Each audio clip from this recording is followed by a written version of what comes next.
Welcome to the Lights Out podcast. This is Chris Lights Out Lytle, and this is our journey to document the history of mixed martial arts. I have brought with me my friend, the MMA detective Mike Davis, and together we will preserve the history and hear some great stories from the world in the era of the no-holds-barred. Thank you and enjoy. Welcome to the Lights Out podcast. I am the MMA detective Mike Davis. Along with me, your former matchmaker for Ring of the Rock, EliteXC, StrikeForce, Bellator, and the current owner of mixedmartialarts.com, Rich Chou. Thank you for joining us. Hey, what's up, man? Thanks for having me. I'm pumped to be here. Your history goes back to 1999 in Hawaii, from what I can gather. Were you an Inoue guy or a Helson guy when you first started?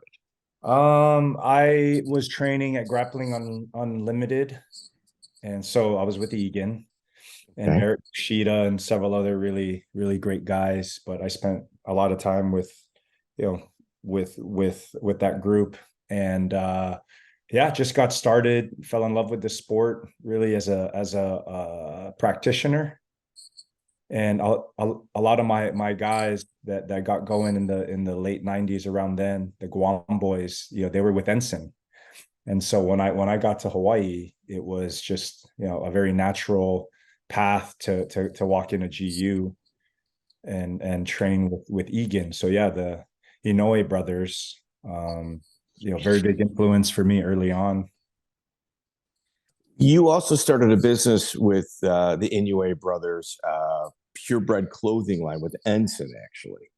Yes. What was it like doing business with Enson? Because, man, that guy, there is no faking who he is, man. That guy is legit. Yeah, no, you're absolutely right. Enson's the real deal. What you see is what you get. And I was lucky enough to have that opportunity to at that time have Enson's blessing to help him expand his clothing line out here in the States. Between that and another brand out of Guam, Fokai, Fokai. Fokai, yeah. And Enson's brand. That's actually how I when people are now finding me on the UG and they see my screen name, my profile name, it comes from that time of pushing those two clothing brands together, which, there was always a strong connection. And yeah, that's what I was doing early on, late 90s, training, just being a mat rat, hustling t-shirts, just going to grappling tournaments, just going everywhere and just really trying to, take it all in and just be a part of the sport. So it's Fokai Damanishi, right? Was it the full? Damashi, yeah. Damashi. So I basically just took the two brands that I was working with and just combined them, and that's how I came up with the username at that time, which I haven't changed. I'm obviously no longer involved with those two brands like I was in the past. Still very fond, and they'll always be rooted, and that was a great time for me. But I just decided to just keep the name. Okay. Were you the one responsible for getting that on the Ultimate Fighter? Yeah. That was huge. Yeah, that was it was trippy. Like this is a fun little trip down memory lane. But who actually helped make the introduction to Dana and helped get us connected and helped me introduce the brand to Dana was Phil Baroni. Really? Yeah. So, Phil, just like many guys, back then and even today, right? There's a lot of guys that really respected and appreciated Enson and what he stood for, the fighting spirit, right? Second to none. And so Phil would come around and he'd start hanging out with us. And I'd hook Phil up with gear, and he goes, "Hey man, we got to get Dana some gear." And this is pre-tough, right?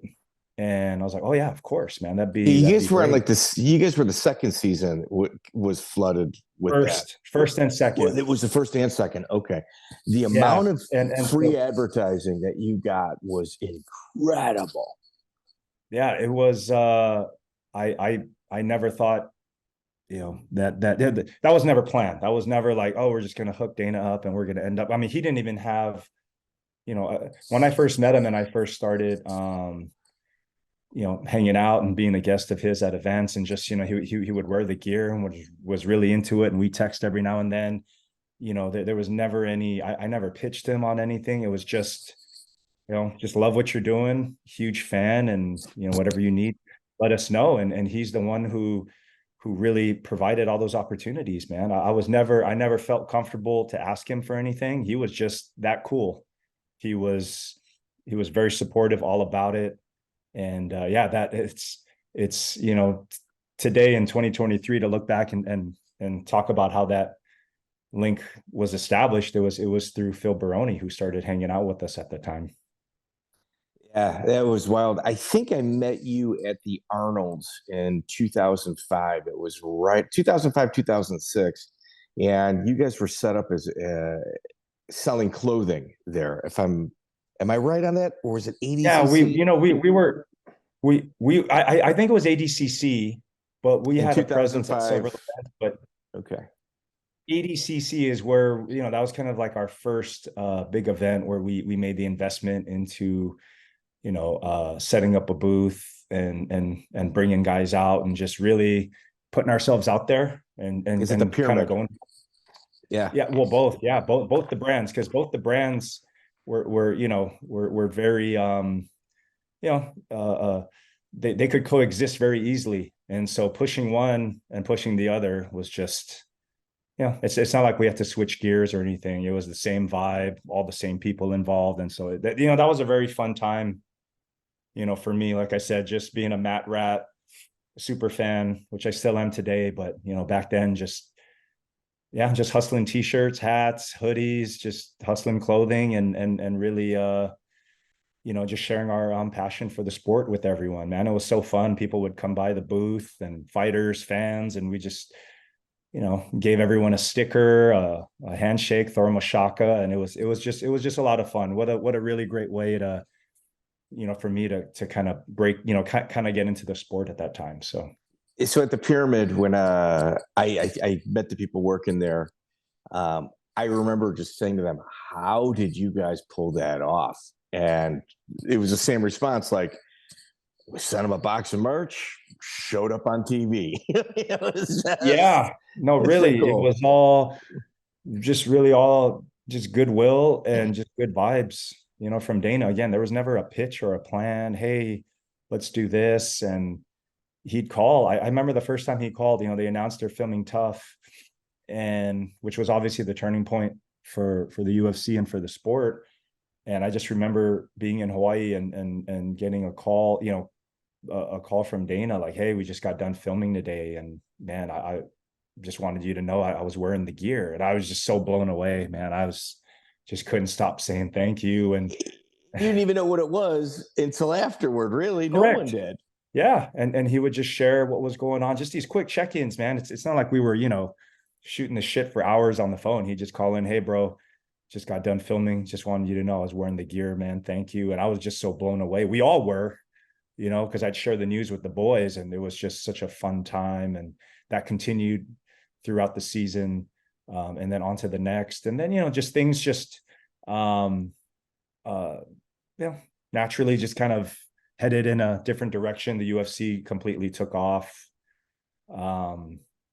And just, it started this ascension into what we know today. Is right? What it is today. Yes, yeah, exactly. And I started getting involved in some other things and kind of slowly stepping away from the clothing side of things. So we just kind of naturally went our separate ways. But man, I'll always be grateful to Dana for what he did for all of us. And he was just so cool, man. He was just so nice. And he really wanted to take more of a role in the company and wanted to invest, and just, things, just like I said, just naturally as time went on, we just kind of went our separate ways. But I will always be grateful and always remember, those early days. All right. Well, here, let's talk about Sadaharu Tanikawa. He was the CEO for Rumble on the Rock. How do you make that connection? Obviously, you're the matchmaker for Rumble on the Rock, a historic event, probably one of the bigger independent grind events in the entire continent. Yeah, actually, so I think you're referencing the K1 kind of the K1 era. It actually started initially with the Penn family. So the Penn family, BJ's family, Yes. out in Kilo in the Big Island. So BJ's brother JD was running Rumble on the Rock at the time, and they had just put on, or they were getting ready to put on to promote BJ versus Gomi, which at that time was like, you know, with the UFC not having a lightweight division, that was like the biggest, you know, that was the best fight in the world at that time, right? Both guys were kind of recognized as being the best in the world. And so just through, again, man, it's kind of amazing, you know, Mike, what can happen when you're just out there, just being cool with everybody, you know, how far just giving someone a t-shirt, shaking their hand, smiling, and just wanting to connect with them on a really pure and fun level, what that can do, because eventually that led me getting connected to JD Penn. You know, we had all these mutual friends between Guam and Hawaii, and obviously in the fight business. And so he's like, hey, I like what you guys are doing. Why don't you come check out the show, man? I got a couple tickets for you. Come and check out the show. So I go and watch that amazing event and watch BJ do his thing against Gomi, man. That was so much fun and so exciting. And I'm just sitting there like, wow, these guys are doing just really big things. Big things. Cool. Yeah. And then we stayed in touch afterwards. He was like, hey, you know, did you enjoy the show? We just start chit-chatting. Love what you're doing again. Why don't you come out to the Big Island? You know, we didn't really get a chance to hang out at the show because, you know, we're busy with the event, but come out. You know, we have a smaller event in a few weeks, and just come out. You know, we'll put you up and hang out with the boys, and I'll have more free time to vibe with you then, because it's a smaller show that we're doing on the Big Island. And so I did, and then we connected, and just through that, just started this to develop this really cool relationship with that family that I still have today, and that I really, you know, really value and cherish. And that's eventually led to JD saying, hey, why don't you want to be my matchmaker, man? All right. So when does that come in? What event number?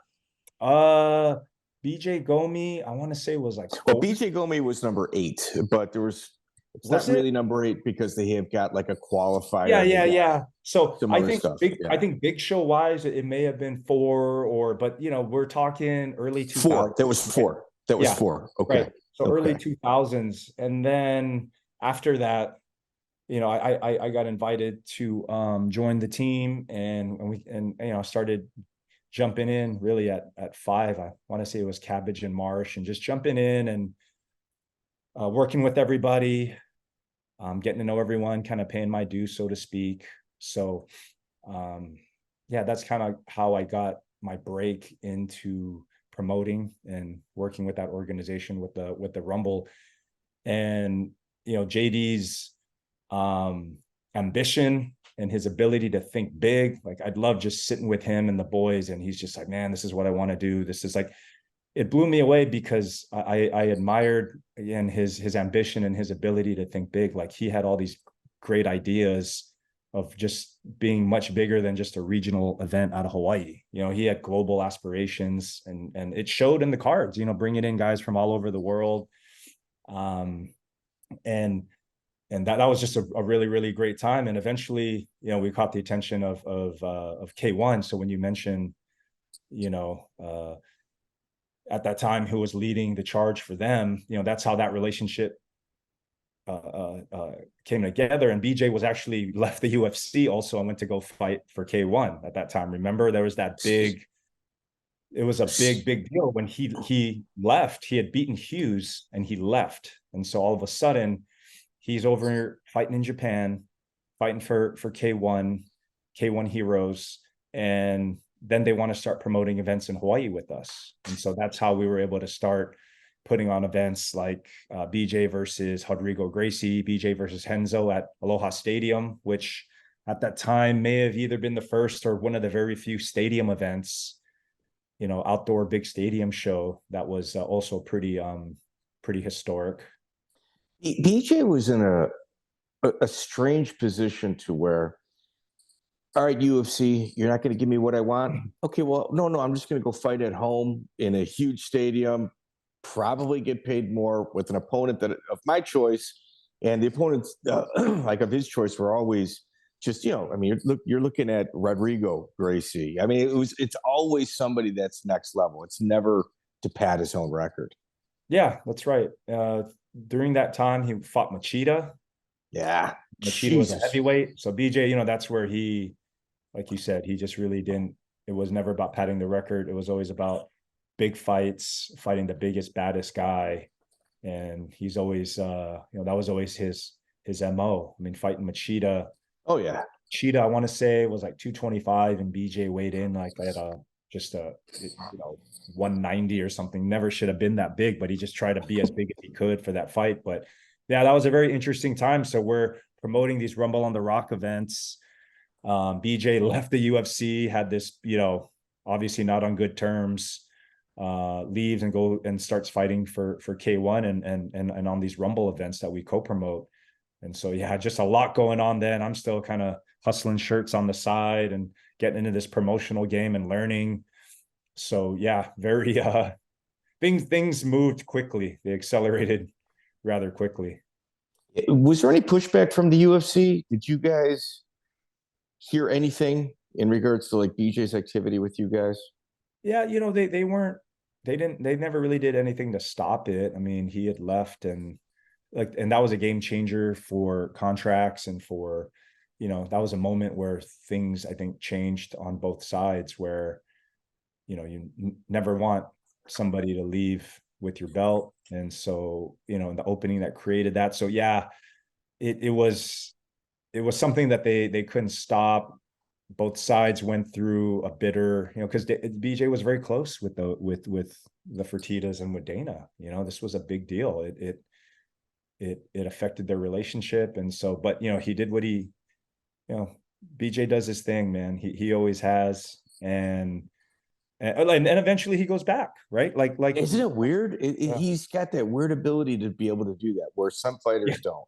Yes, because I think there always was a very strong, really good natural relationship there. So obviously BJ goes back, goes on a run and then retires there eventually. But yeah, it was an interesting time for him and for me to be around, and then naturally getting involved with things that, because we had the Rumble business and then there was the BJ business, right? You're right. So just being able to learn and participate in both was just like at that time so huge for me to, for my learning curve and to just understand what it's like to do business at that level and go through shit like that. It's priceless. Like you can't, you don't pick up a book and learn about this, right? No. You don't sign up for a class. You kind of just got to go through it. And, I was very fortunate, to be able to experience all that. So yeah, he leaves, he goes back. We're still hustling, promoting shows in Hawaii. Things are just moving forward for us at that time. Yeah, that's good stuff. When do you get the call for EliteXC to be the matchmaker? It was, I want to say maybe like 06. Okay. Somewhere around that. Yeah, BJ, Did it surprise you? Oh yeah, like JD. Well, he kind of hinted at. He called one day. He goes, "Hey, I'm going up to Cali for the week to go meet with these guys about doing some bigger things." It's about Gary Shaw. Yeah, he was like, "Yeah, there's this boxing promoter. His name is Gary Shaw, and there's this guy who works with Jimmy Kimmel. His name's Doug DeLuca." And then he started, dropping these names of the guys that were, in early on the exec team. And he goes, "I'm going to go meet these guys and I'll be back and I'll let you know how it goes." And so he goes and meets everybody and then comes back and he's just all pumped. He's like, "Man, we're in." I'm like, "What do you mean?" He's like, "Yeah, we're in, man. I'm going to do a deal with these guys. They're, we're going to launch MMA on, we're going to go big. We're going to launch MMA on Showtime. And, they got all these great guys. There was Kelly Purdue, who was just coming off The Apprentice. Yeah, it was just like, wow, what is going on, right? To go from regional shows, promoting in Hawaii primarily, to now, this is it, man. This is our chance to go big and promote nationally, right? We're getting on TV and and going for it. And so, yeah, I'll always remember that day when he called and said, man, let's get ready. We're going to have to spend a lot of time out in California and really with these guys putting this plan together, but it's happening. It's on. All right. So obviously Hawaii, Rumble on the Rock. There was Rumble on the Rock and Super Brawl, an event that you had fought for. Was there any animosity between TJ Thompson and his crew and the Rumble on the Rock crew? Yeah. And I laugh because now, you know, fortunately, TJ and I are very close friends and we actually worked together at EliteXC. Yeah. And also beyond that on a few different levels and we're close friends. But yeah, at that time, look, TJ had been he was the originator, you know, he was the guy that started it, you know, promoting over there. One of the first promoters in the whole country, really, when you think about it. So he's putting on these events.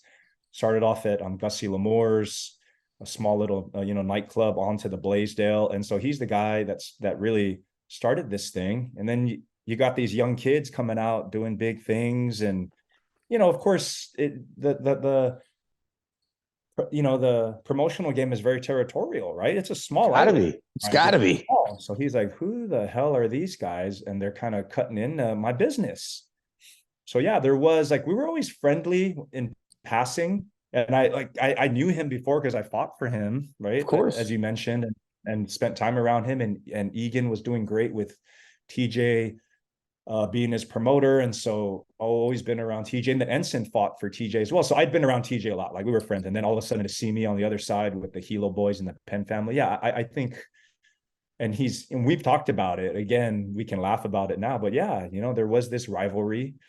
There was this sense of like, you know, we're going to compete.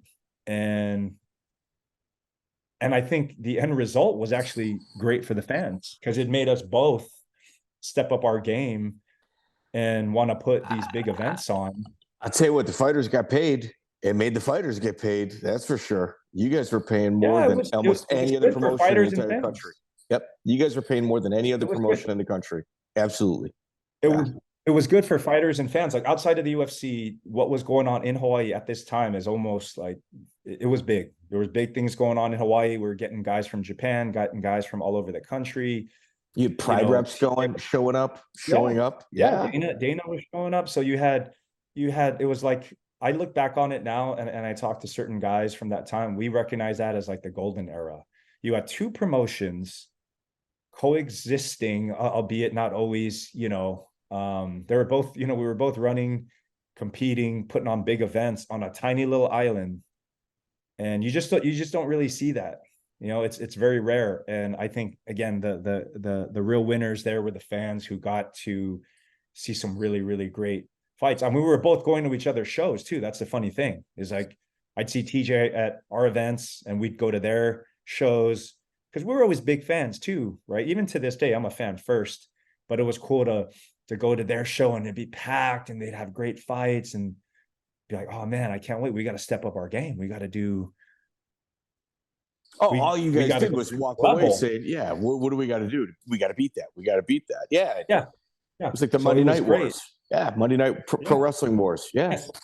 Yeah. So we're going head to head. He's doing great shows. I felt like we were doing good shows.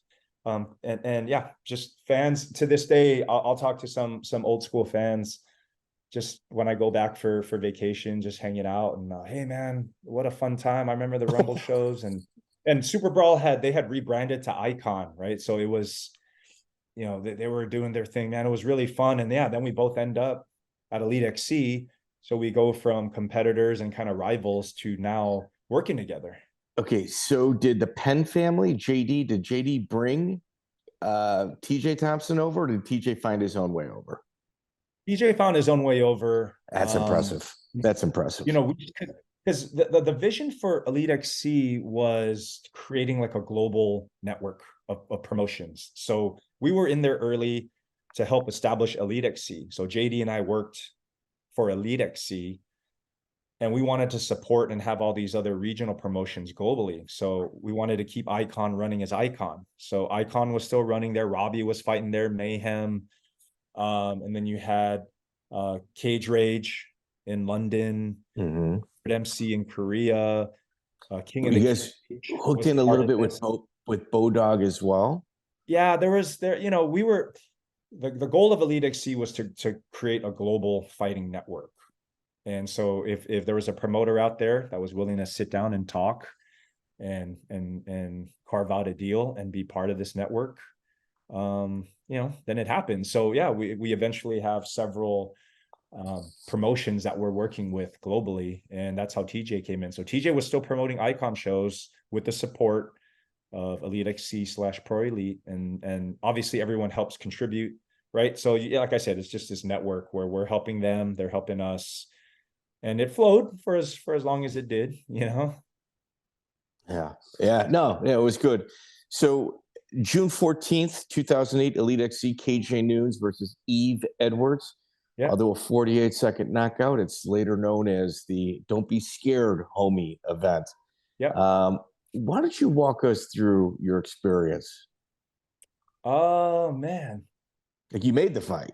yeah. We just look. KJ came out of nowhere, right? We knew about him. He was fighting for TJ first, right? He was fighting for TJ first in Super Brawl and Icon, and he's an exciting fighter, very marketable. And when I had the chance at EliteXC to go get him, we went for it and brought him in. And remember, he had already beaten, he was the champ at the time, right? When he fought Yves, that was for the title. Mm-hmm. He got the title by beating Nick Diaz. Correct. Right. And that was a controversial, look, it was a clean win, but controversial to some because it was stopped, due to cut. Right. But that's a clean win. 100%. But Nick's up there and he's obviously ready to keep fighting. And, Nick, those boys, there's no quit in them. So controversial from that standpoint, but obviously the result, it's a TKO, right? Yeah. So KJ's got all this hype around him, right? Like, wow, he just beat Nick. Was it a fluke? And they're talking shit and they start this whole rivalry. So now he's headlining. KJ's from Hawaii. So he's not from Oahu, but he's from Kona, but still you're in your home state, headlining a card on Showtime. And we're just thinking this is going to be a great fight. Yves was coming off a big win. And we're like, man, this is going to be awesome. And KJ just catches him early, kind of made quick work of it. And, it's funny, TJ being the promoter that he is, because it wasn't planned to bring Nick in. TJ took it upon himself. That's another thing him and I really get a kick out of today. But TJ put it upon himself, and look, he was right. Like, let's create a big moment, and we're promoters, right? We got to promote. You got to sell it. You got to sell it. Yeah. So I'm in the cage already, talking to KJ, I believe, and just kind of, the excitement, everything's settling down. And then we look over and I just see TJ bringing in the Diaz brothers, Nick and Nate. Right. Yeah. And I'm like, oh shit, here we go. Yeah. And then, Goldberg, right, was announcer. Yeah. And he's doing the interviews and the interviews. Right. And then Mr. Nunes is yeah. And then a water bottle gets thrown and then fists start flying. And then I remember I go, just because of where I was, again, I was just talking to KJ. I go and grab KJ, put him against the fence. I think TJ's over there with the Diaz. Eric Apple, he's got Jake Shields. There's all kinds of stuff going on in there. And then we eventually push the with security and TJ, they get the Diaz camp out and they're going back up, walking back onto the stage, and Nick's flipping the bird, and it was great. And it's just one of those moments, and that was not my last brawl with those guys, but when it's over, you just I kind of look at the guys and I'm like, oh, that was fucking cool. Yeah. And then cool. the guy on TV. Sometimes these things happen in MMA. Yeah, well, that happened again. That was the next brawl. The next one. Yeah, with Mayhem. With Mayhem. Correct. Yeah. So, like I said, it's not my first brawl with with these boys. And what's funny is I was recently with Nate and Team Diaz when he fought Jake Paul. Okay. So I was up on stage. I work closely. I've known Nate forever, and I work closely with Nate's manager, Zach Rosenfield. And he's like, "Hey, you're part of the team. We want you here during fight week. Can you please represent Real Fight Inc. up on the stage with Nate for the stare down?" And so I go up with Nate for the stare down, and Jake's got Nikisa, and then a brawl breaks out there. And then so I'm just like, man, there's a pattern developing here, right? Like, Right. I go, man, it's been years since I was in a brawl with the Diaz brother. I guess I just needed to, get that going again here. But yeah, there were many of those crazy moments throughout my career on the promotional side, and you mentioned, we've just mentioned two of them, so never there's crazy ones too. Like that's just like a small portion. Seth Petroselli versus Kimbo, when Ken Shamrock, either got cut backstage or cut himself backstage. I think that's the big question there. I know there was a dispute in regards to contracts prior. I mean, that was a pretty story, wild right? What a story. I remember that week, that day, that moment. Yeah, very, very. Here, when you heard that Ken couldn't fight and you're a couple hours before the event, I mean, you're praying to God that the athletic commission will work with you. Yeah. In regards to filling a spot, where are you at? Okay, so rewind earlier that day, having lunch with the team, right? We're having lunch at the hotel. Myself, Jeremy Lappin, JT Steele, Jared Shaw. JT Steele in charge of Camo right now, California Amateur Mixed Martial Arts Association, probably the premier amateur sanctioning body in the entire world. Phenomenal human being and a great job. Go ahead. Absolutely, 100%. Yep. So we're having the usual game day lunch, just touching base on everything, and then I remember Jeremy leaving the table and then coming back like, "Oh man, I think we got a bit of a problem here with Ken. It says he's cut." So Jeremy was close with Ken. He used to manage Ken right before becoming a promoter. Jeremy managed quite a few high-profile clients. And are you talking about Jeremy Lappin? Yes. Okay, he's an attorney as well. Yes. Okay. Yeah. Okay. So Jeremy comes back and he's like, "Yeah, man, I think we have an issue here." At that time, we hadn't seen Ken, right? We hadn't seen him. We're just hearing about this issue that he cut himself training in the room, and that, we have a situation on our hands. So we're like, all right, well, shit. Let's wrap this up and just get to the arena and let's get eyes on him as soon as we can. Right. So we're like, all right, fuck, here we go. You think you're done with weigh-ins and it's smooth sailing, right? Like you've cleared over. Yeah, it's over.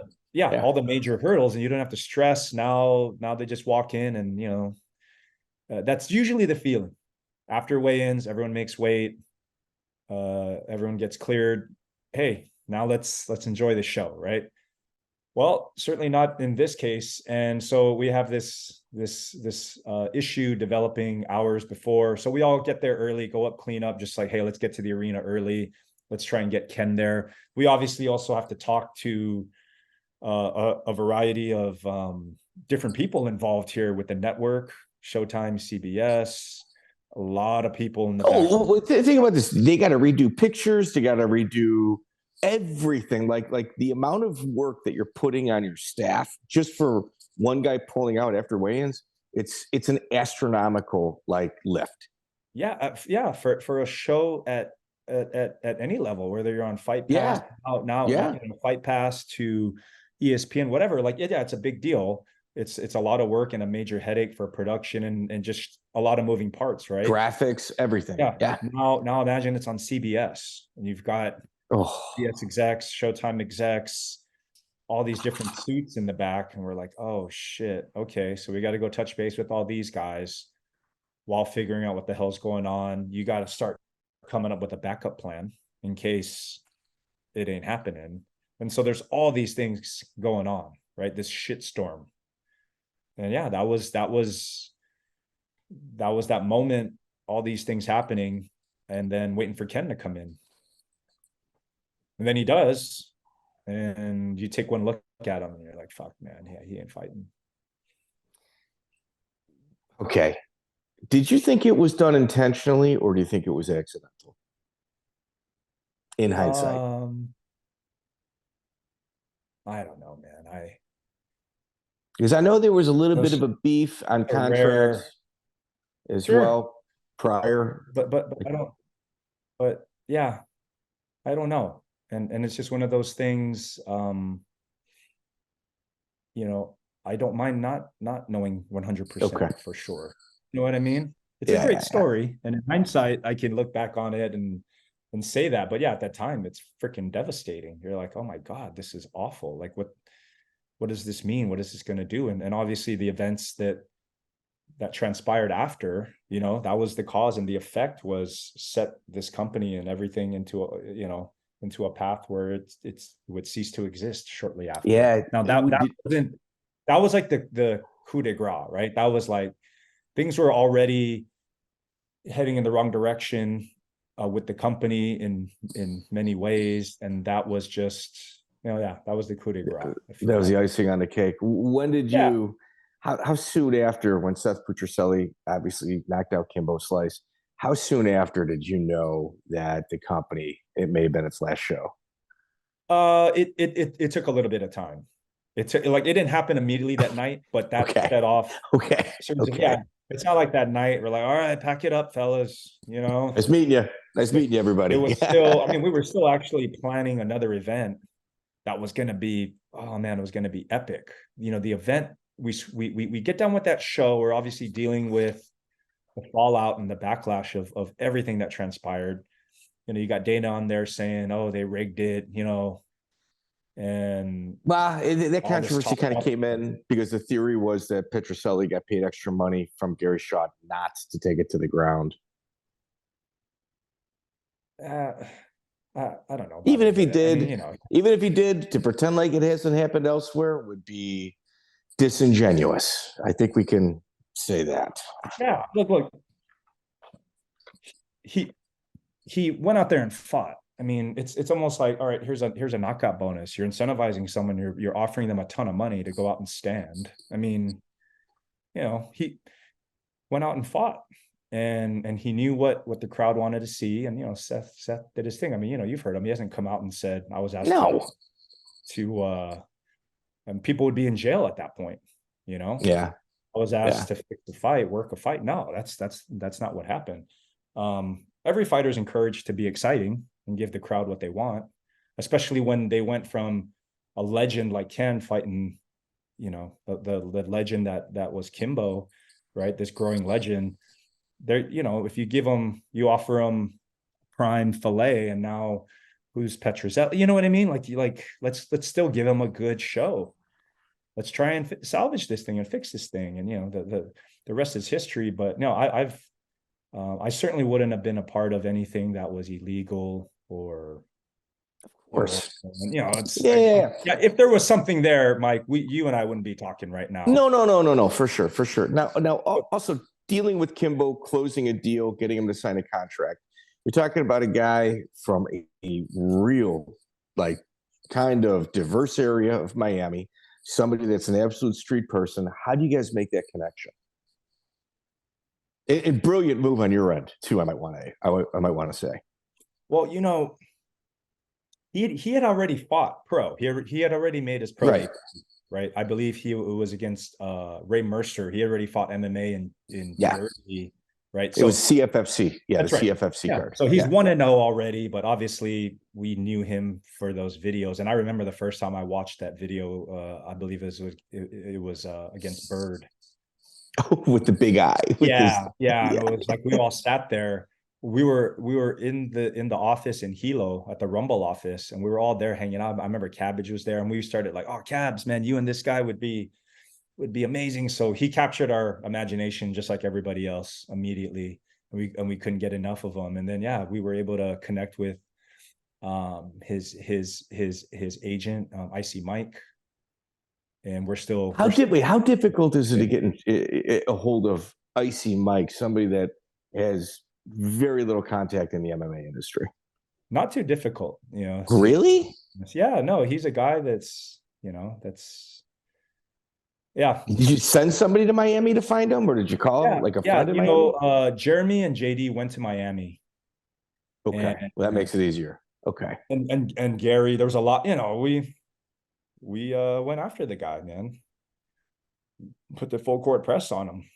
And it was a great the guy was ratings. I'm like, he guaranteed ratings. Guaranteed big ratings. Yeah, he's must-watch TV. He still talked about today. He's that crossover guy that, he just crosses over into pop culture. And he was also a really good dude. And we miss him. And yeah, to me, it was just what a time. And I just wish he was still with us, because you bring him on as the street fighting legend and this massive draw, and then you start to get to know him as a person. You're like, man, this guy's actually really pretty fucking cool. And to this day, I was just talking to Icy yesterday. We're still friends and still work on a few things, and still, have stayed in touch. So yeah, and then we'll talk about Ferg from time to time as we, as his close friends called him and his inside, the insiders, and they all refer to him as Ferg, and we still talk about him to this day. Crazy moments, photos will come up, anniversaries of different things, and so yeah, certainly one of the more life. Yeah, absolutely, certainly one of the more memorable fighters that I've worked with, and moments.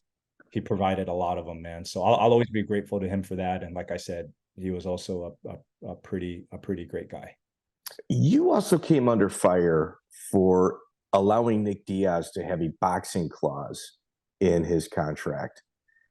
Do you find that kind of ironic about how important boxing is for these MMA guys today? Yeah, absolutely. Right.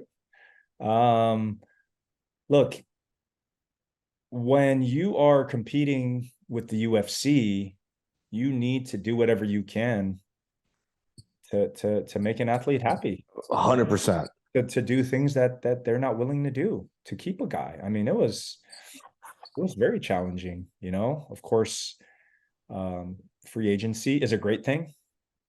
And we've, throughout my career, we've benefited from it and had amazing opportunities to bring guys into the different organizations I worked at. We've also lost guys, but the process is tough. You really have to make somebody happy. And now you're entering into the StrikeForce era, because we went from EliteXC right into StrikeForce, or I did, I should say. Yeah. You made a quick jump. And you know what I thought was kind of unfair, when publicly people would say, well, can Rich Chou call these places? Can he call these gyms? And it's like, the obvious answer is, well, look at EliteXC, look at Rumble on the Rock. I think your Rolodex is pretty deep at that point. Yeah, I look, that's fair. That's fair, criticism. That's, I remember when I sat down with Gary when we were just coming on board, and he challenged me with JD and I with that as well. Like, can you two island boys, there's this perception, you two boys living in paradise. Are you guys capable of pulling this off, of growing this thing, right? Of being of being bigger than you guys currently are. So that's fair. That's a challenge. Yeah. Okay. Yeah, maybe you're right. Fair. We're gonna go for it, and just busted my ass. Just worked hard, tried to do things the right way, learn from all the great guys that I'd been around up till that point and then beyond, and just always try to, just be upfront and honest with people and operate with integrity. So when I was hearing those things coming up, I didn't, I just kept... The minute you start paying attention to that, you've lost focus. It's because it was our big step up. This was our big, a big defining moment. So yeah, that's fair. In 2009, you become the StrikeForce matchmaker. Crazy Bob Cook from AKA had the position prior to you. Obvious, there was a little bit of conflict of interest there, so we kind of assisted more, and you were the head matchmaker. What was it like working with Bob Cook? Oh, it was great. I learned a lot from him. At the time he was, I mean, Bob will go down. I mean, even as of today, he's one of the greatest coaches of all time. What they were able to accomplish at AKA and throughout his career, managing guys, coaching them. I learned a lot from Bob, and we went through some crazy challenges and some crazy shit together. Hopefully he can say he learned at least one thing from me, or had a good experience with me. I was still in touch with him today. We're still friends, and it was just really interesting to get that perspective from somebody like him, who was at that time still working with a lot of the top guys in the world. Without Bob, we're not getting Cormier over to StrikeForce. We're not getting DC over. We're not getting Luke. Bob was very instrumental in bringing those guys over. So I'm glad I got a chance to work with them all. But yeah, Bob was and still is the man. Just a ton of knowledge, really understood what it takes to be a champion, and really a tremendous evaluator of talent. Now, what I think I was able to do and bring to the table was bring, like you said, a bigger perspective of a lot of the gyms and talent outside of AKA, Oh yeah. Yeah. So I think that's where that balance. Let me highlight that. Let me highlight that balance. So June 20th, 2006, back to Rumble on the Rock. You have a 4-man tournament: Yushin Okami versus Anderson Silva, Jake Shields versus Dave Manet. So in essence, like, you want to talk about a flex, this is way back in the day. You got Yushin Okami and Anderson Silva's American debut, US debuts. Yes. Yeah. Yeah. It was in total an 8-man. Those were the fights that were on that card. This was also the breakthrough tournament for Carlos Condit. Oh yeah. We had Ceruto in there at the time. That was the other matchup: Ceruto versus Carlos, Shields versus Manet, Yushin versus Anderson, and Frank Trigg versus Ron Jun. So yeah, I think that tournament, a lot of fans will call that out and be like, man, I loved when you guys did that welterweight Grand Prix. And so yeah, that was a nice that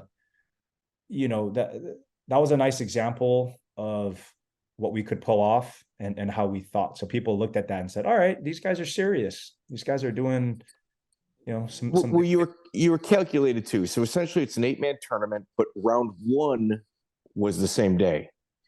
And then the next event was the 4-man tournament with the 4 remaining parties. Yeah. So like when I initially looked at it, I saw Yushin Okami won by a legal kick from Anderson Silva. I'm thinking, oh, maybe that Jake Shields fight got moved over. And then you look at it, you're like, oh no. They did the 8-man one day, built it, and then the second show, you got your 4-man tournament. Smart. And then the finals, and then it ended up being Jake versus Carlos. But so no one knew who Condit was yet at this time, right? He was just some tough kid out of Albuquerque. He wasn't even at Jackson's yet. He was overtraining with Tom Vaughn. And so he was the dark horse of this thing, because he was coming off a big win on one of our smaller shows on the Big Island. He beaten Ross the Boss, who was a local, who's the hometown hero. So he beats Ross, and we're like, holy shit, we got to put this kid into the tournament. So first round, he knocks out Ceruto. And the second round, he submits Trigg with a triangle. And then he goes to the finals against Jake. Now, he didn't win, obviously, but that was his breakthrough performance. His coming out party. Yeah, that's right. And so, that tournament was kind of one of the highlights of our work and our resume at the time. So, people referenced that and said, hey, maybe these guys, are the real deal after all. Maybe they do know what they're doing and are capable of doing big things. And so, when we managed to pull that off, I think that really led to other, opportunities. Like you said, EliteXC and those guys were watching, and eventually, all this stuff led to me and Scott over at StrikeForce. So, well, what about the main event that night? Butterbean versus Cabbage. All right, wait, ladies and gentlemen. Well, there's only dudes that watch this. Guys at home, Butterbean versus Cabbage 1.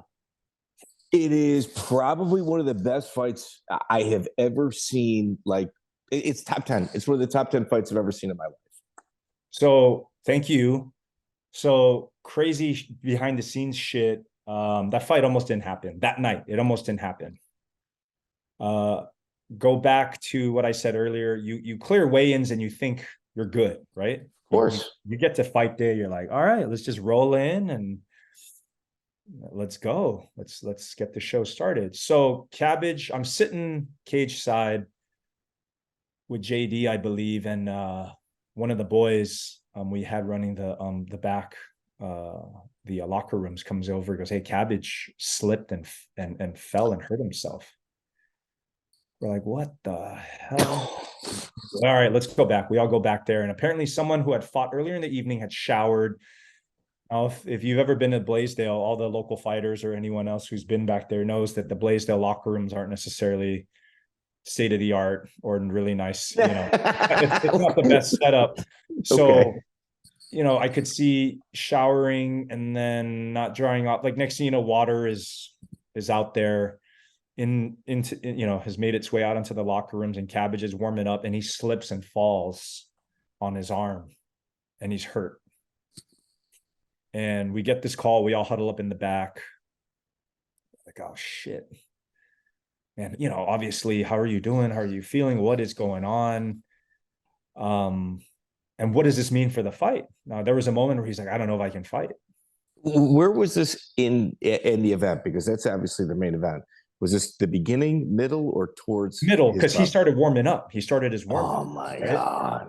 Okay. So we're running in the back. We're trying to figure this out.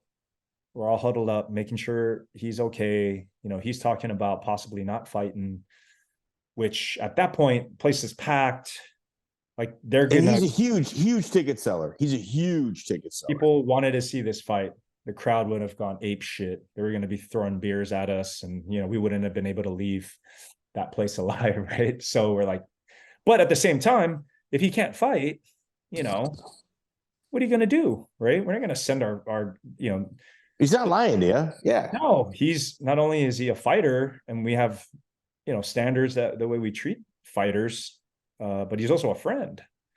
So,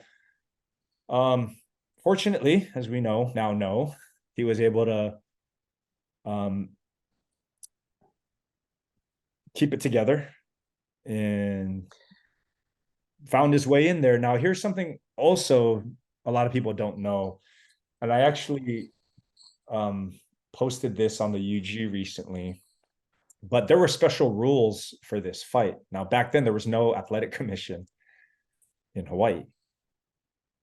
It was just... So the pre-fight trash talk was Butterbean saying, you know you're going to take me down. You're not going to stand with me. And then you had on the other side Cabbage going, oh, no. I'm going to stand with you and I'm going to knock you out. And Butterbean's like, well, I don't believe any of that.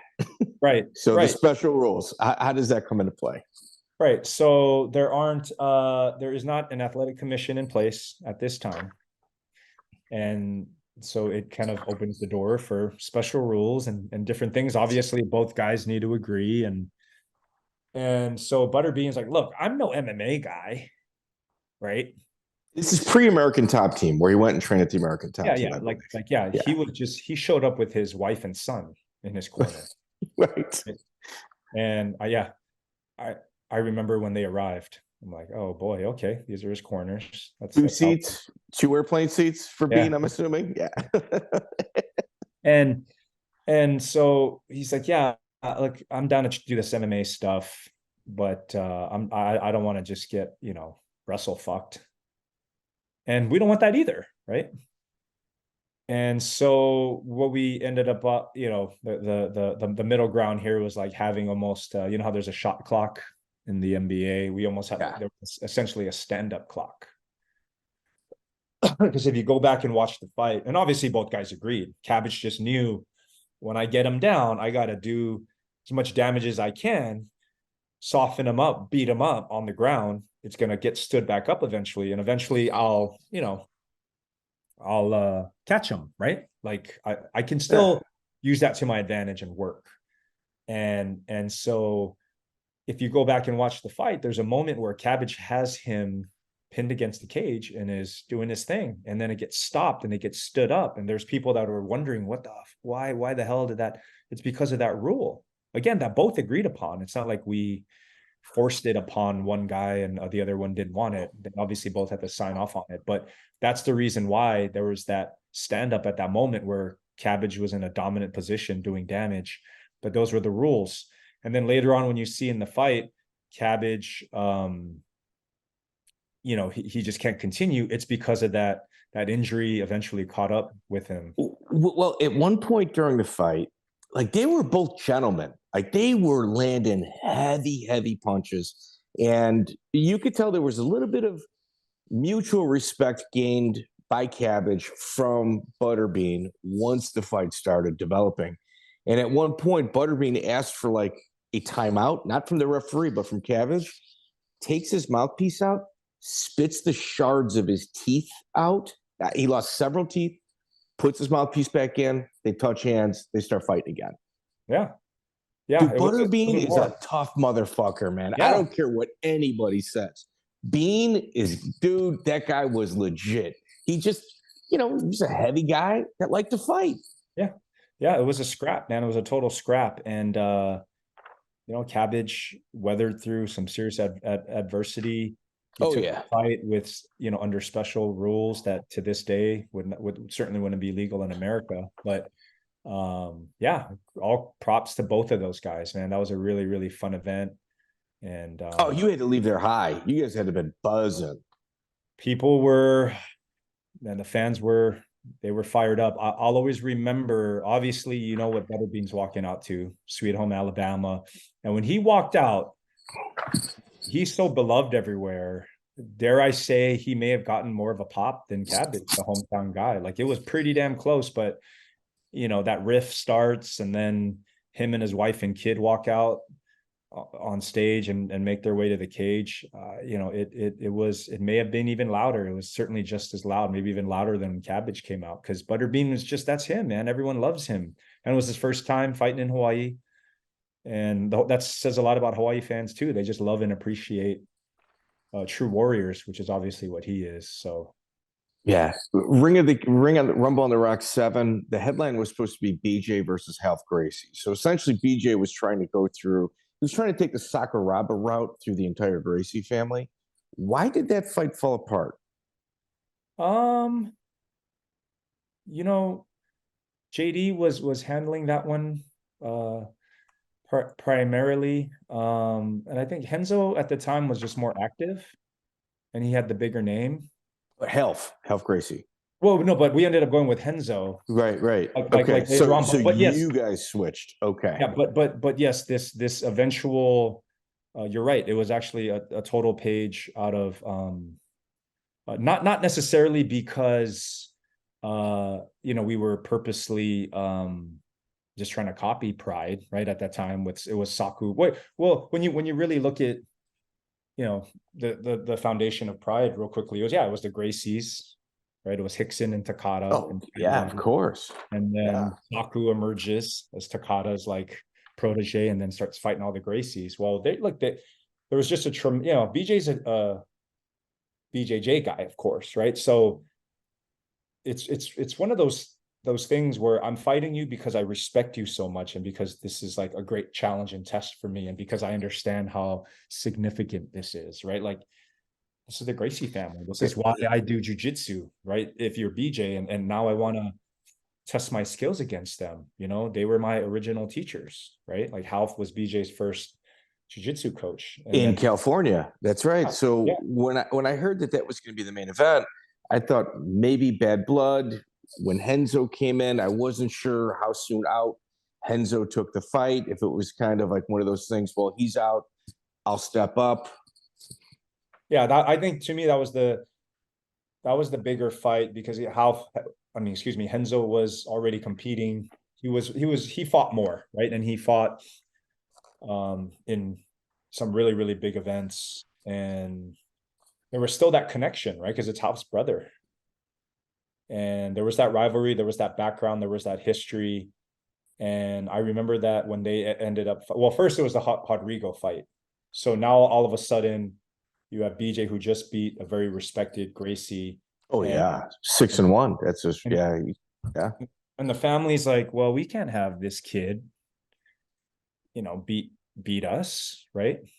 the Gracies are an amazing, proud family, right? Oh, And dude, one of the most gangster families in the entire planet, for sure. Easily. Like there are, the older crowd, the older demographic, they had Bruce, right?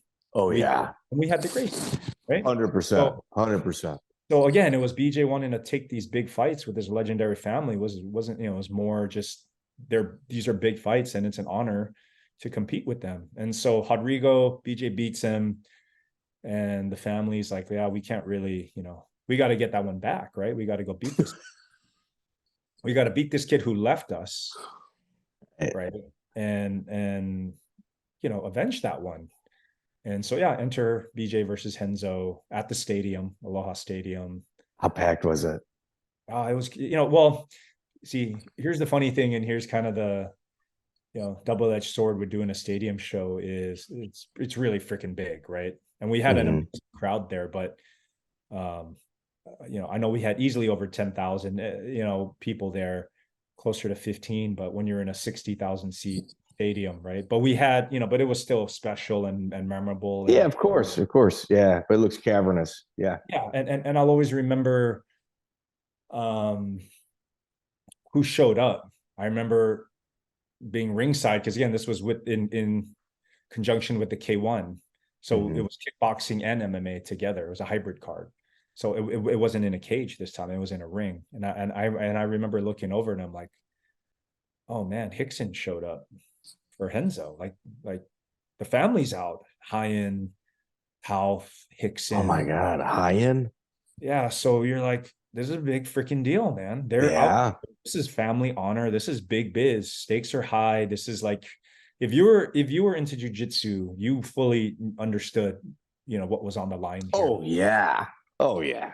And on top of that, I look over and then Mike Tyson is like being led to his seat and going ape shit. So I'm like, wow, all right, we got some big dogs in the house here, and let's hope for a good fight and a good show. And then BJ got the W, and they kind of put their, now they're all friends again, right? Of course, which is a great thing. BJ, yeah, with high in there, man, that's a wild card. You're lucky it wasn't like another KJ Noons.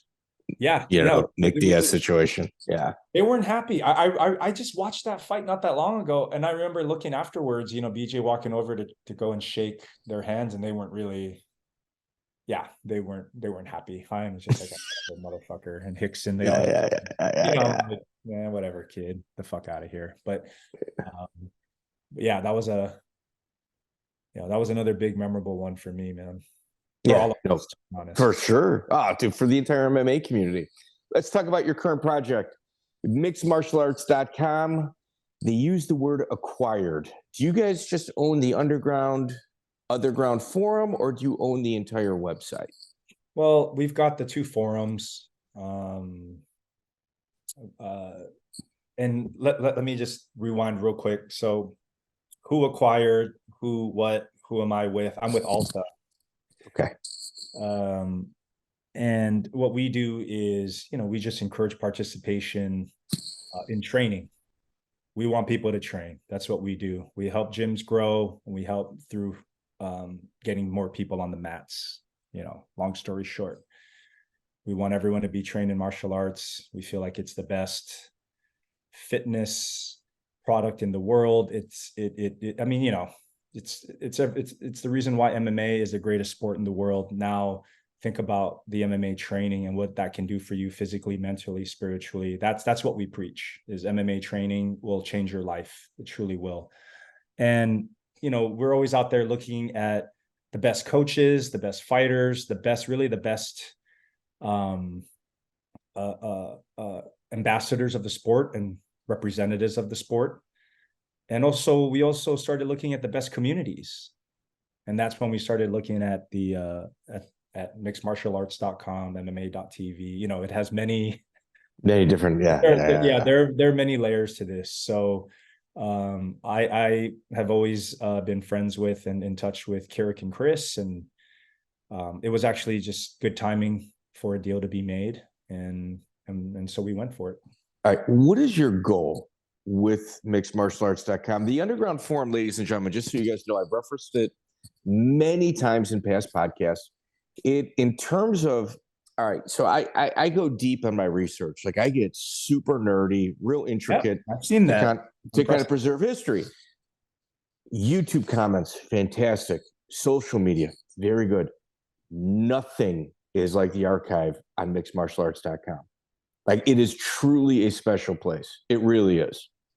100%. You're absolutely right. And that's everything I've seen and know. I joined the UG in 2003. And then I took a bit of a hiatus. Sounds like many others did, with the advent of social media and different things. And so to come back like this, but while I was gone, I always, I'd lurk from time to time. Of course. Yeah. And I always recognized, I always knew the place that this community, because it's not just a website. You and I know that. We always knew that this community, where it stood in the history of the sport. It's iconic, and it's a major part of the history of the sport. It really helped carry the sport from those early days, pre-tough and even through tough, to where it is today. If there's no UG, who knows, right? I mean, we had Dana on there, Joe Rogan, several fighters. It was the place to be, right? It was absolutely where the community gathered, without a doubt. Fights were made there, deals were made there, friendships were made there. This was the place. This was like the heart and soul of our sport for a long time. I've always believed that. And when the opportunity came to potentially be a part of it, I brought it to my team immediately, and they quickly discovered, the great history and legacy. As they did their research, they realized, Rich is on, he's right, along with all these other people. Yeah. Oh, dude, 100%. It's special. It's absolutely special. It's special. And with that, obviously, comes you have to treat something special like that carefully and properly. So that's our new responsibility. And you asked me earlier, what's our goal? Is to continue to grow this community. Like, we love MMA at Alta, and we want to build and help create an amazing online community where fans gather, practitioners, coaches, fighters, just a place for all of us to come together and really, truly embrace the sport and share knowledge, share laughs. So that is, when you ask me, what is the goal? Now, that's the goal. It's going to take a lot of different things to get there, but that is the goal. Okay. So you're a matchmaker. I've been running MMA shows here in the Midwest for the better part of 25 years. And the one thing when looking for opponents, you tend to get lost inside Fight Finders. You guys have the #1 Fight Finder in the entire world. And let's just say you Google search Randy Couture record. You guys are on like page 5. Yeah. It's like, if you're going to be drawing people over, and you guys just acquired this, this site. If you guys are going to, my opinion, you want to draw people over, to the message boards and the community, you kind of got to start with the Fight Finder. It's probably your #1 hit place. Or if it's not, it should be. And it should be one of the first 3 things that come up. Yeah, I'm really glad that you brought that up, because that's something that we're actively discussing. Because although we did acquire, so here's where we're, although we did acquire the site, like the combat registry where Chris runs, like we're having a discussion about that. So the combat registry in and of itself remains a bit of a separate entity. Now we're working to try and create what you just said is absolutely right. And it's something that we're talking about. We're having several discussions, Mike, on how to improve this place. It's already really great, but I think for where it was, it was because it was circling the drain. It was ready to die. Yeah. And that's no knock on Keurig. He's been very transparent and open. He penned a really honest, heartfelt letter to the UG to announce, this deal. And he laid it all out there, man. He's the man. He is a true legend. He's the godfather / mayor, and he will continue to be that. He will continue to stay involved. That was absolutely something I I wanted to see happen. And I think it'll be a good thing for him, you know, to take on that role again, and perhaps not worry so much about operationally worrying about, you know, the platform. But yeah, it hit a point where, you know, I have guys frustrated that we don't have a plan yet. I got a lot of people coming after me, which is all fine, by the way. I love the passion. To me, this is a great thing. That means they care. Yeah, it means they care. Yeah, exactly. There's life here. This is not dead by nowhere near, you know, and everything that's transpired lately has reinforced that. Like, this is why we're here, to interact with you all, because this place is special, and we want to continue to not only keep it special, but let's see if we can upgrade and improve and level this place up. So there's a lot of different things that have to happen, but keeping it status quo, if it stayed that way, we might not even have it today. You know, I mean, again, I'm not. It's just the truth. Eric was very open and honest about it. Go ask him. And that was a big, and when I had that conversation with him, I said, hey, would you be open to working together at some level, or let's figure this out. This cannot go away. This cannot, you know, there can't be any interruptions. So yeah, there's several reasons why we don't have this plan fully fleshed out, because we needed to move quickly. And the intent was to help give Keurig some relief, you know, because he deserved it. He put everything. For those who haven't read this open letter, you know, go and check it out, man. No, it's good. Yeah. This is his baby. He put everything in it: blood, sweat, tears, money.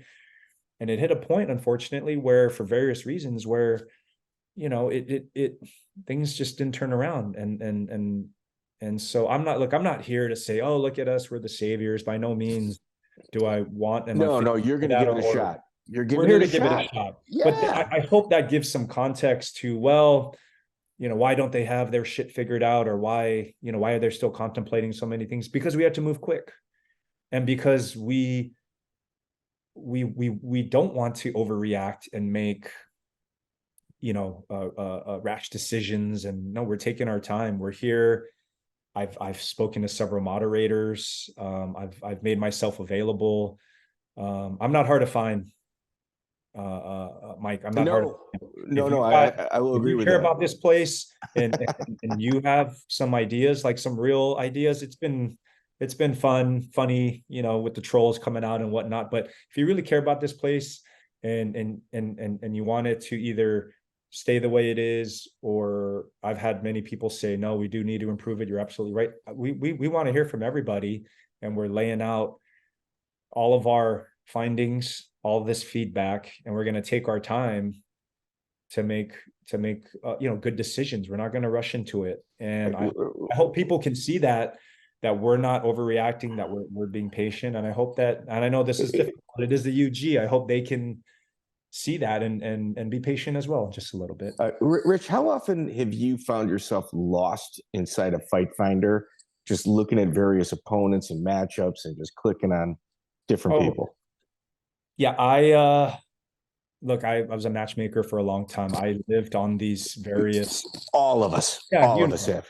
Yeah, you know what's up. And then also, I was the guy responsible. So Chris and I reconnected because I was the guy on the registry, uploading events, uploading fights, right? That was the job of the matchmaker. So I got that's how Chris and I reconnected after all these years of not being on the UG. And so yeah, I'm very familiar with that part of the site. And yeah, you're right. It could certainly use some updating, but yeah, that is you need it.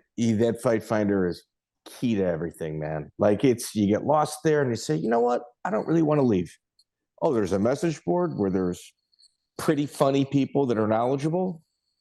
That's where I want to be. I don't know, man. Maybe. No, that's great feedback, because look, Mike, we're gaining more fans. More people are coming into our sport every day, which is every day thing. And so they want to learn. They like, this should be many things, right? As I said, we want this community to, you know, one of the key things is to learn, to grow and learn and exchange knowledge. And part of that is understanding who these guys are. Like, hey, who is this guy? Oh my God, let me go look at his history and his background. Let me go look at his record.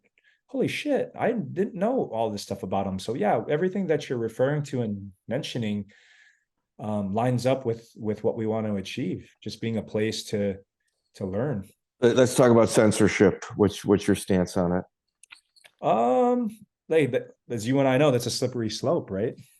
You know, I'm pretty mentally ill with it, but I also understand there's repercussions for being an idiot. 100%, man. You can't go out in the world and just do whatever the hell you want to do without, you're going to get punched in the mouth. You're going to get put in cuffs. And yeah, there's several things that can happen to you by just going out there in the world and thinking I can do whatever or say whatever I want. Now, at the same time, we also believe in free speech and free 100%. Absolutely. You should be free to express yourself. So yeah, it's, again, not rushing to judgment, but that's been the number one. Look, let's be real. The UG is rather, I should say, simple from, our vision with it. The OG is this whole other animal that's just extremely powerful and passionate. And so I have a lot of guys coming at me for sure, privately and also publicly. You'd better not censor us. Like, don't ruin it. And hey, listen, if you can't creatively say something that's kind of taboo, then that's on you. Like that's on you. If you can't figure out how to thread that needle, sure. No, Mike, you're right. That's a great point. And that's something to be considered is, okay, you want to express yourself and you have this idea, and does it require being anti-Semitic? Here, you can't be dropping N-bombs, F-bombs, anti-Semitic. You can't, dude, you can't do that. Like, it's like, I'm mentally ill with free speech. You can't do that. It's not right. Find a different way. Have a little finesse. Creatively say it some other way. That's it. So, yeah. But again, these are the conversations we're having internally as well over on this side, over at Alta. Because look, as I've said, we're not, a social media company. We are, we're truly a fitness tech company. Okay, so with Alta, how do people, gym owners, how do they get involved with Alta? Find us at trainalta.com, and someone will reach out to you immediately after you go on their request, to be contacted, and then we can break down everything we do. But what's really interesting is the original core product. This company used to be called Wimp to Warrior.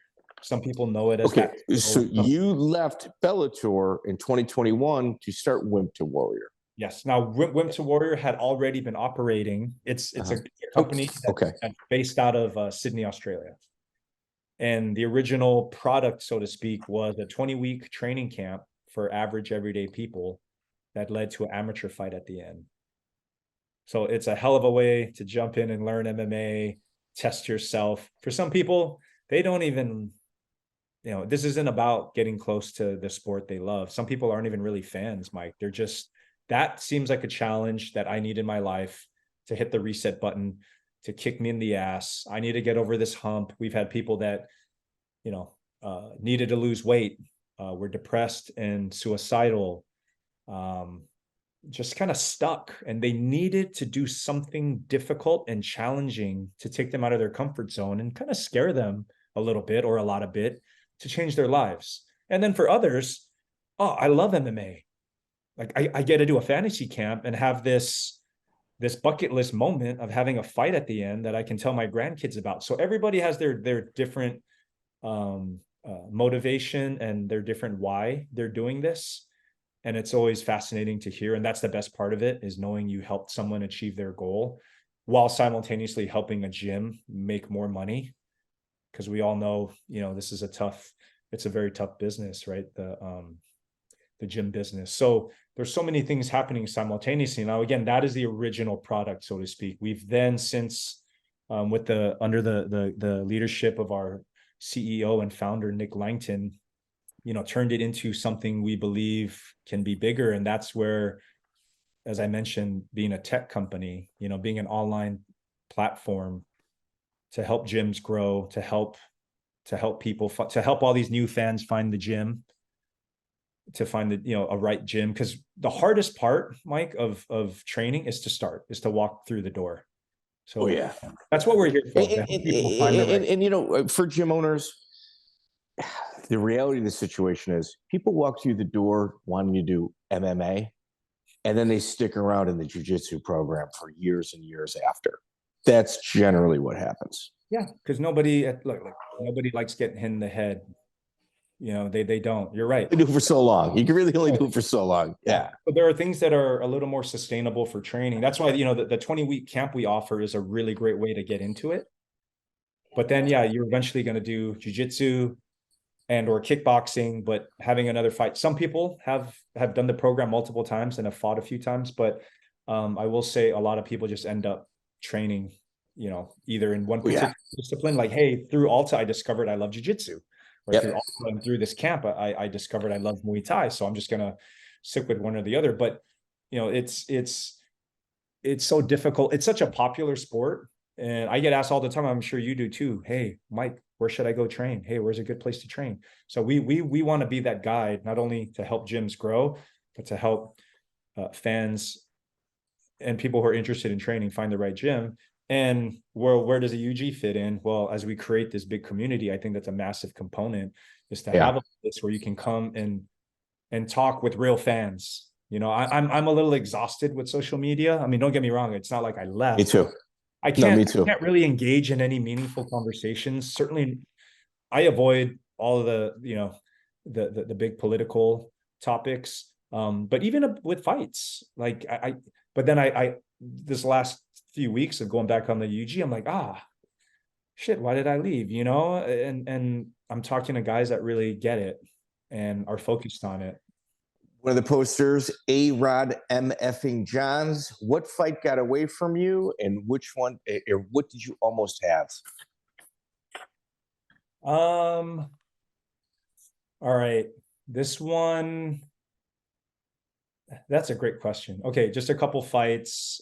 Fedor versus Alistair Overeem is something we tried to put together at StrikeForce, and it didn't happen for a few reasons. Obviously, we got acquired by the UFC, but at that time, those two, you know, that was the Ubereem era. Yeah. Oh yeah. And Fedor, you know, Fedor, we had seen him lose a few times at that by then, right? He had already lost to Verdum and to Bigfoot Silva, but he was still Fedor, right? Yeah. And fight at that time still would have been mega. So that one never came together. Here's a fun one that was during the Bellator era.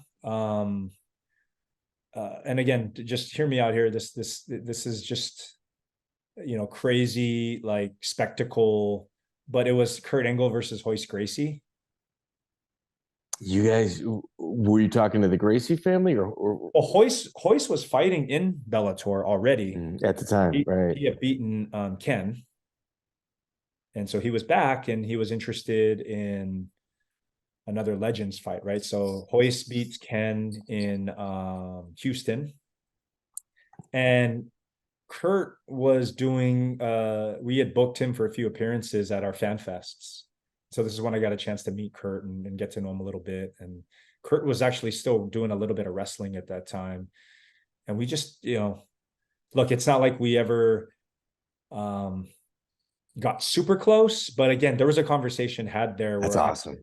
I remember talking to this guy and he was like, you know, he's going to go wrestle. He's really going to think about it. And then after, you know, contemplating it very seriously, he was like, yeah, man, I can't shit, whatever. But it was a fun couple weeks of, this might happen about it. And I obviously had mentioned it to Royce. You know, we had talked to Royce about it and he was like, oh, I love it.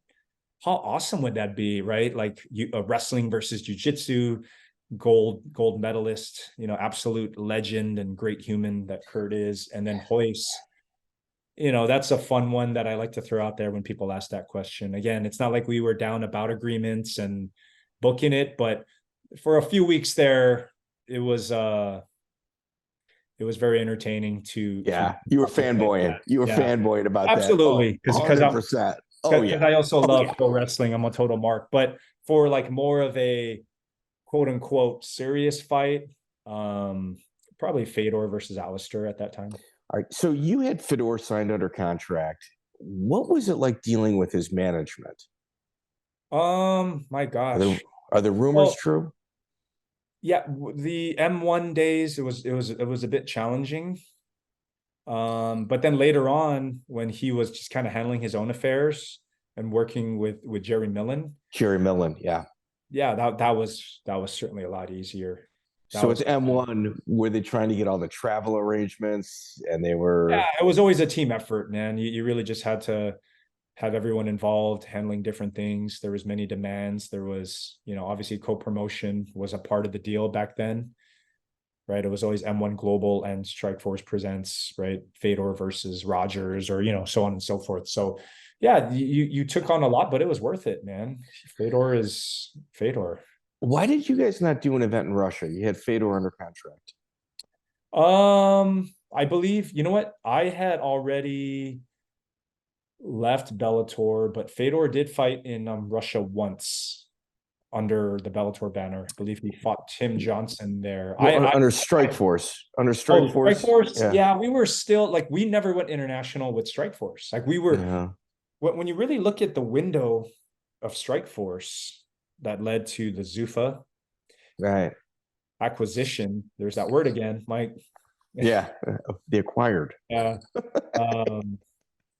It was man, it was like this blur of we got hot, like we were just on a roll. Melvin Manhoff, Melvin Ham, Robbie Lawler. I mean, dude, you were doing it, man.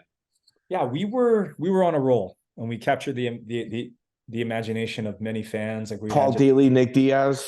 Yes, we were putting on really fun, exciting fights, but it wasn't. My time at StrikeForce, I believe, was 2 years or slightly less.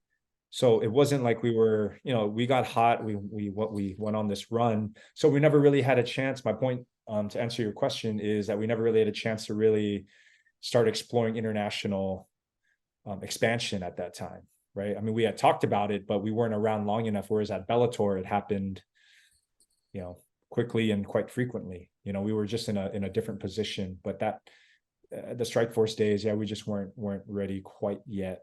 There were talks, and there were partners that were ready to help us. I was surprised. Yeah, I was surprised Pride didn't do it either. Like Pride had a number of Russian Red Devils under contract. I just figured, the mafia in Japan and how they were able to do it is a lot different than the mafia in Russia, and there were some trust issues.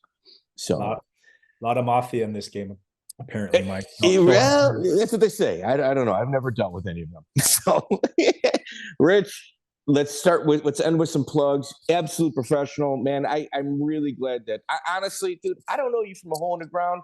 I know your reputation. I know who you are. I'm really glad that somebody like yourself came in and said, you know what? If I don't do it, who will? With the Underground Forum.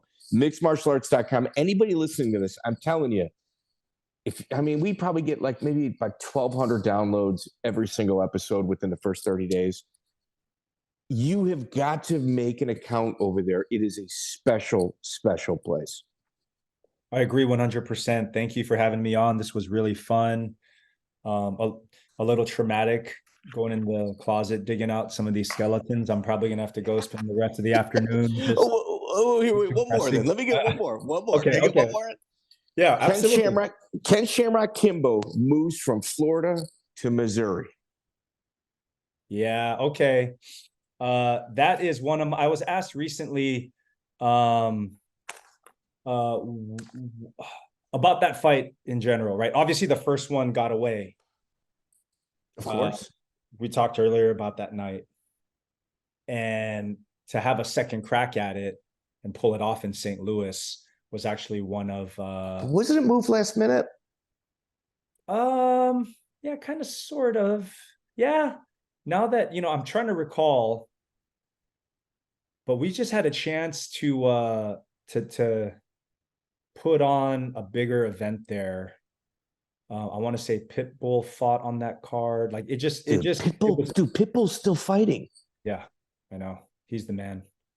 Absolute stud. One of my favorite guys of all time to ever have worked with, and yeah, it's a class act. But it was a better situation for us to move the event. Now that I'm recalling, it was just it was a business decision that ended up just being putting us in a better situation to make money and promote better. But yeah, to come full circle with that fight, to have lost it and think, wow, what a fucking debacle, what a nightmare, what in a moment.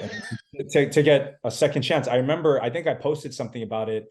I had a photo of myself on the stage at the weigh-in from Florida, from EliteXC, and then to be on stage again with those guys, I still have that. I think I remember making a post out of it, like, man, holy shit, what a surreal moment for me. Yeah. And one of my favorite moments, or I should say memorable moments at Bellator, simply because for me personally, to actually see that through and to get some closure on that, to me was very fulfilling. So yeah, that's what I got to say about that. But yes, as you mentioned, UG, if you're encouraging people out there, by all means, come on in. We are working hard behind the scenes right now to really make some improvements that I think everyone's going to enjoy.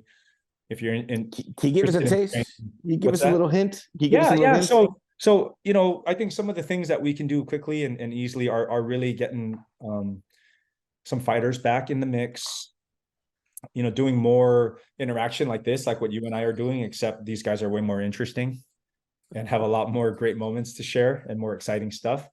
But yeah, just getting fans and all the guys on the UG in front of all these great fighters. I'm coming up with the list. If you guys have some ideas, shoot them over. But people have reached out to me. They've heard the news and they've said, hey, how can I get involved? Again, another positive sign we talked about earlier, everyone getting fired up.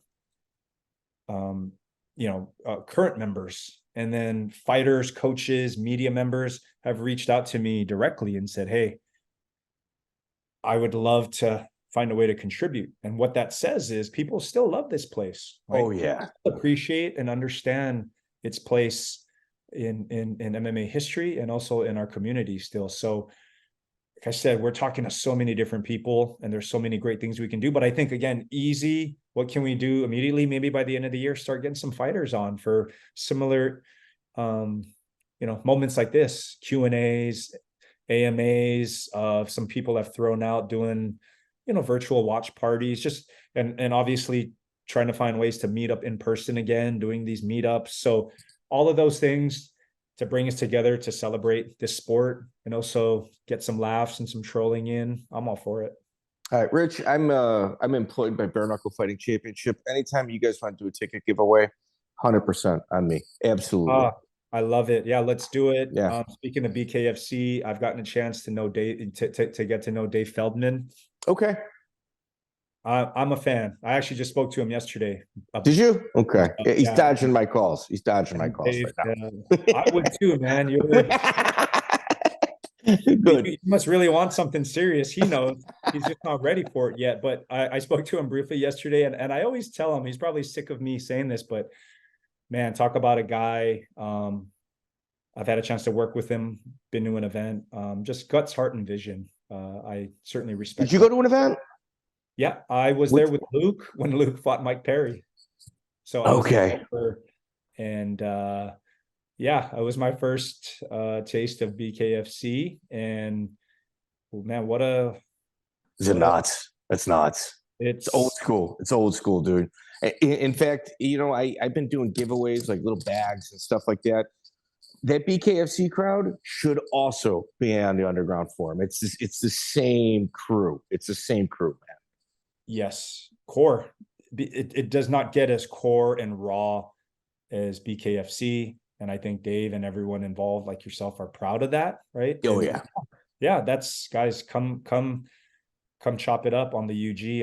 I think Dave's a guy that I've been wanting to approach. He's on my list of people that I would like to approach to come and spend some time with us, and share some stories and maybe even break some news. You're talking about a guy that's had to mortgage his house on more than one occasion to make sure that the money was in the bank before an event took place. That's the type of individual Dave Feldman is.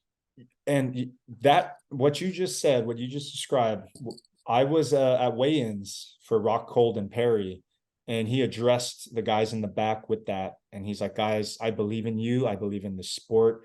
I've put everything on the line. Like, I'm not shitting you guys. I'm not saying this to try and be a hero, but that's just how much I believe in you guys in this. And that's, I want you guys to see my sacrifice and go out and fight your asses off, because we have a chance to really do something special. Yeah. And he mentioned putting his house up. Like, that's how much I believe in this. And you could tell everybody in the room was like, okay, like, hell yeah. Like, this guy, he's got guts, and he's ballsy, and you can't, you can't help but respect that. So yeah, Dave hopefully will join us one of these days. But yeah, BKFC fans, just fight fans, boxing, Muay Thai, jiu-jitsu. 100%. Same crowd. It's the same crowd. Rich, anything you need, honestly, man, I'm incredibly happy that you're captaining the ship. It doesn't sound like you're making drastic changes. You just want to try to right side things and put it in a better direction. That's exactly it. And look, I have a great team. You're just talking to me now, and I get to take some credit and whatnot, but my team, they're a group of guys that really, really care about this sport as well. That's my favorite part of being a part of Alta, from Nick Langton to John Kavanaugh, Brian Ebersol, Richie Walsh, Ebersol, guys that you guys, fantastic. Yeah, OG of the UG, 50 Fight Club member. Yeah, yeah, and there are a few guys on our team that are old OG members as well. They're not famous fighters that just pop off the screen like that, like from a name recognition standpoint. But they're guys, Jimmy Nakamura, Kevin Lee, guys that I work with. Okay. That Kevin Lee's old school. Kevin Lee's super old school. Yes. There's several guys that are just, they understand, they get it, they're rooted, they've spent time on the UG. So as a whole, we're just a bunch of super fans that really love the sport, and just want to help grow it. Hong Kong Fooey hooked us up, one of the moderators over there. I'm going to tell you, that's my guy. He dragged me over. I dragged a few other people over. You've got people that are in control over there that genuinely care. And I think that's 90% of the battle. Yeah. Let's have some fun, guys. Absolutely. Rich, thank you so much, man. Absolute pleasure. Check out the full interview on iTunes, Spotify, and all major podcast platforms.